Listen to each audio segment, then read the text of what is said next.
What's going on, everybody? Welcome back to Super Nerds. I'm totally not Alfarius. I'm Shazam. And today we are going to be listing off who we think should be Marvel Cinematic Universe's next big bad evil guy. B.B.E.G. Where do you go from Thanos, the man who snapped away half the universe? Well, we're about to tell you.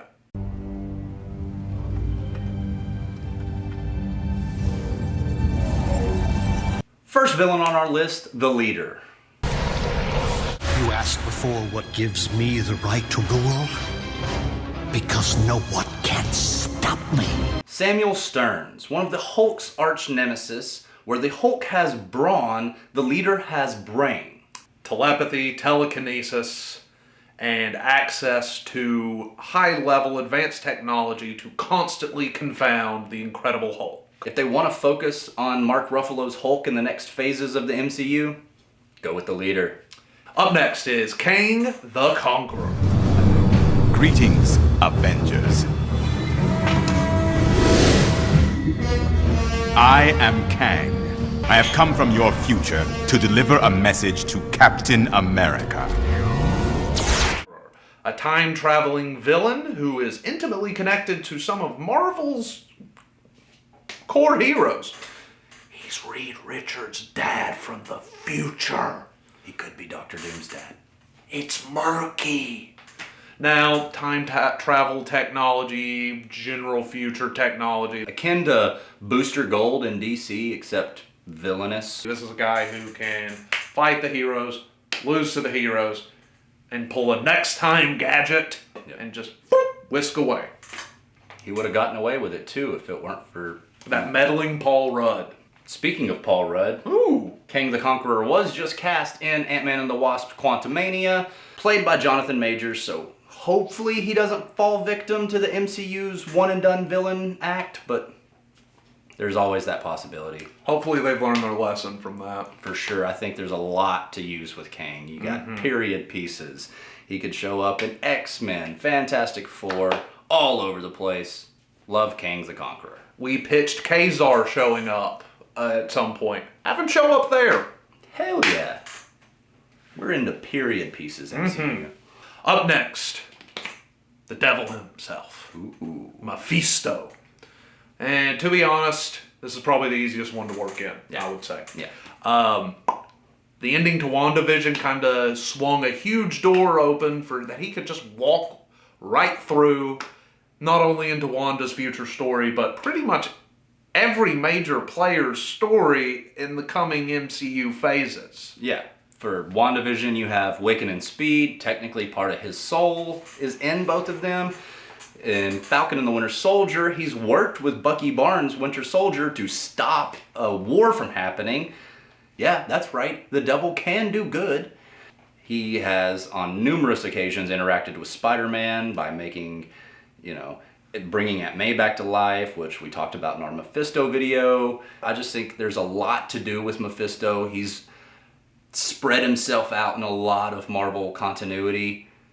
Just a phenomenal villain. Very awesome. Like, who's a better villain of Arch than the devil himself? Nobody. Irredeemably bad. Like a pure, chaotic, evil villain. El Diablo Rojo. Fuego. No bueno. That's all the Spanish I know. Before I get into the next one, let me just be up front here and say we are an anti-Reed Richards pro-Doom YouTube channel. Now, to bring in our next villain, I'm going to throw it over to TNA, our resident Dr. Doom correspondent. TNA? We love? Yeah. Thanks, Shazam. Dr. Doom.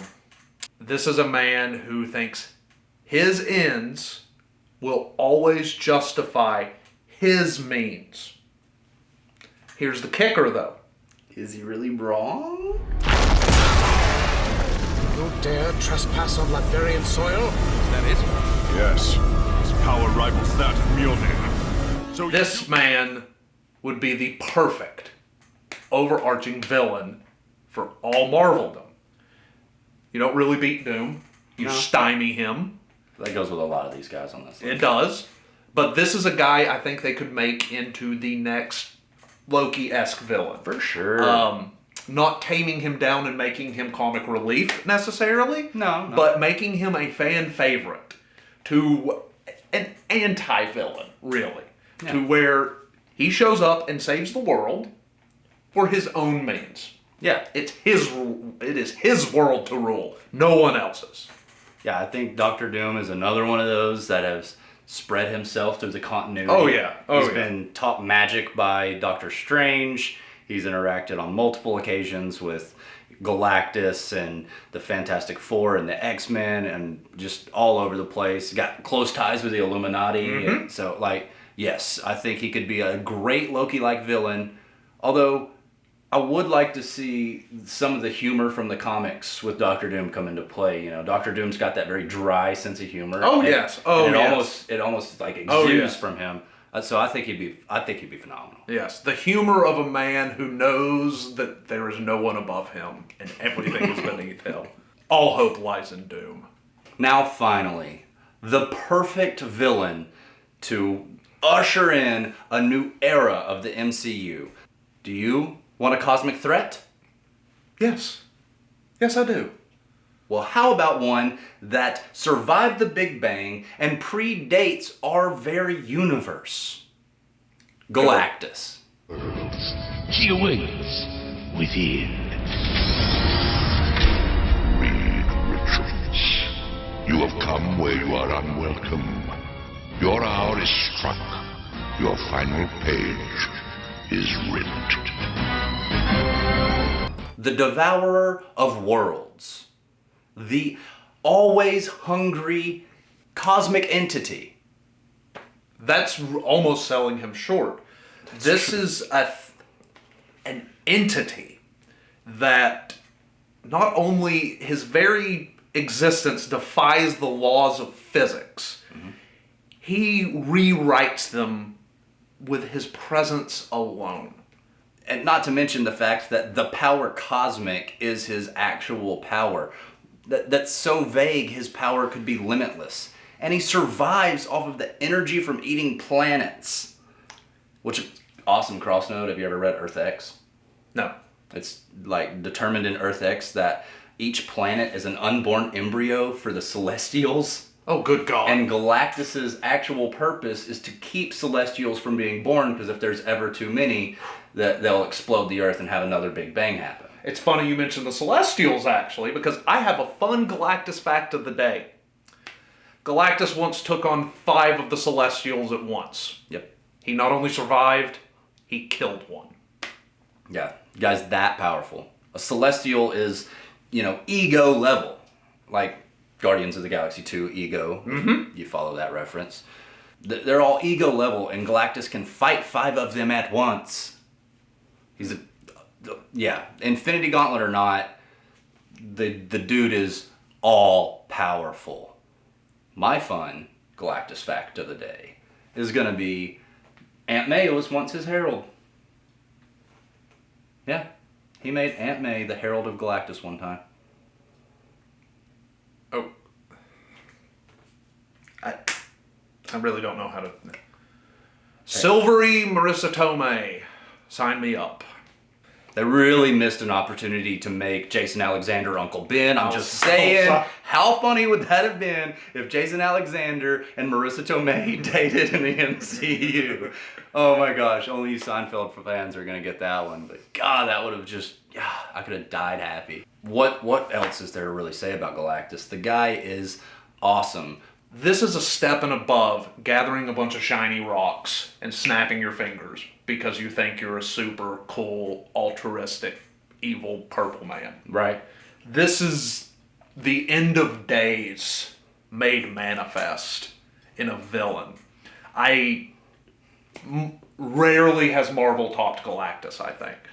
I think they could do some awesome, he devours the Skrull planet. Yes. Right? So you could have him, send the Silver Surfer and he devours the Skrull planet, and then you have this just impending doom for X number of movies as this cosmic entity is on his way to Earth. Now, since the Skrulls are already in the MCU... Start killing them.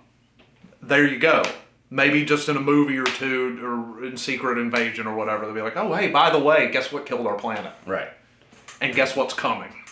Also, Galactus is not actually a giant man in a purple suit. No. I don't know if we all are aware of that, but he actually is just viewed as the same race as whatever planet he's attacking. So the Skrull view him as a giant Skrull in a purple suit devouring their planet. So.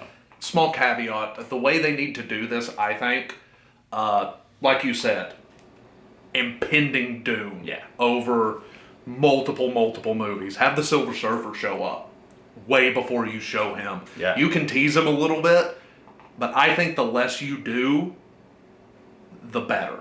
Say don't show in this instance. I know that's not the normal rule, but say don't show. Okay, I follow. Space refugees. So all these star systems are disappearing. What's going on? Galactus. Yeah. It'd be awesome. You have Captain Marvel, who's, in space all the time. And you got the Thor Love and Thunder movie, the Guardians of the Galaxy, and all that. Just there's a lot of things happening in space. I think you could tease it for so long, like say, don't show, and then you show the Silver Surfer, and then you keep teasing a little more, and then you show us Galactus, and we all in our pants. Well, there you have it. Those are some of our top 5 choices of who we think would be the next big bad evil guy, ushering in the next phases of the Marvel Cinematic Universe. And while there can really only be one overarching bad guy, if you're going to do the Infinity Saga, rehash that same concept, there's always room for more than one bad guy. Always. Throw them in there, man. There's a lot of good ones. Heroes are a dime a dozen, but a good villain is worth his weight in gold. Be sure to give us a like and subscribe down below. Click that beautiful bell. Here's a video YouTube recommends for you. Here's a video we think y'all might like. I've not been Alfarius. I'm Shazam. Bye!